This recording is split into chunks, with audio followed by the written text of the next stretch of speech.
Nice. So this is our wave pool. It's a cheap version of Slater's.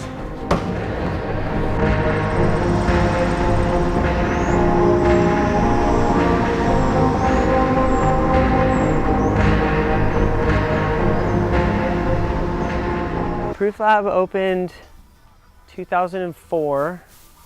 Prior to it opening to the public, it kind of started with some local art on t-shirts for my friends.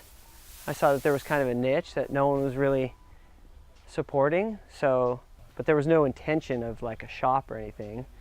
I was taking my art and my friend's art, putting it on shirts.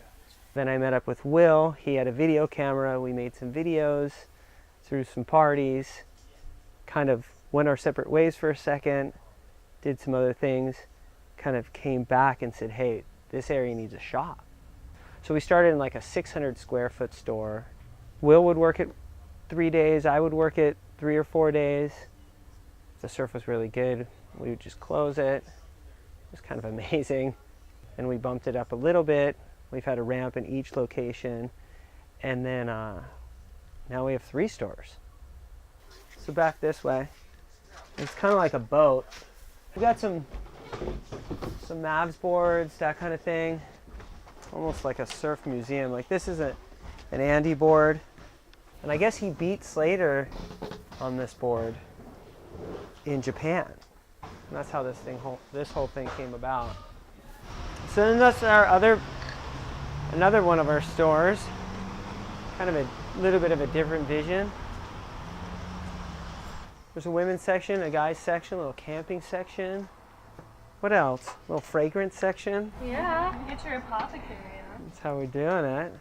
So then we have the nursery over here. There's a ceramic studio, a little art studio for kids, and they all just run their own deal.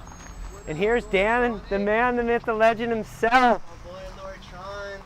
What's up, son? How's my boy? We're good. What are you guys up to? We're checking stuff out. Yeah, check it out. Yeah, it's just basically,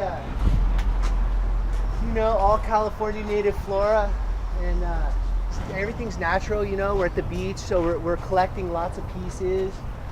Things that just floating through. It's kind of our knife board over there. We like to throw knives every now and then. Why don't you throw a knife there, murderous? So what we got here is we got an aquaponics setup where the fish create the nitrogen, so it basically filters through a system and ends up in this floating reservoir right here where we do all of our cutting. It's a really beautiful system, no fertilizer and no soil and no labor. So it's just a great way to grow plants. Whether it's looking at surfboards, skating the ramp, checking out used boards, trying on wetsuits, maybe someone's coming in for a music lesson, someone's dropping something off for ding repair, maybe someone's getting a cup of coffee and having a business meeting, whatever. There's so many different pieces of a conversation and so many different pieces of a person's brain that get opened up by providing all this stuff. It's kind of a cool way to connect individuals with individuals. And then being able to be where I am now and still love the ocean and be involved every day. And we have a blended family and we have 4 kids, and they're in wetsuits after school and sometimes before after school, and they're enjoying it. I didn't envision it going this far, so who knows what the next 10, 15 years look like. Today I paddled out and was like, if I can get to the outside and get to my feet, I'm pretty happy. But I was even happy touching the ocean. Then all of a sudden rolling into a couple good waves, I was like, today's epic. Everyone's happy and healthy and I'm surfing. Done deal.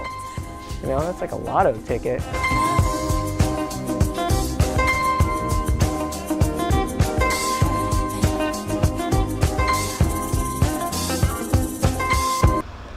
So I don't know if that says drug house or rug house, but there was a guy on a motorcycle that didn't make the turn, and he went through right where it says store closing. He went through that window.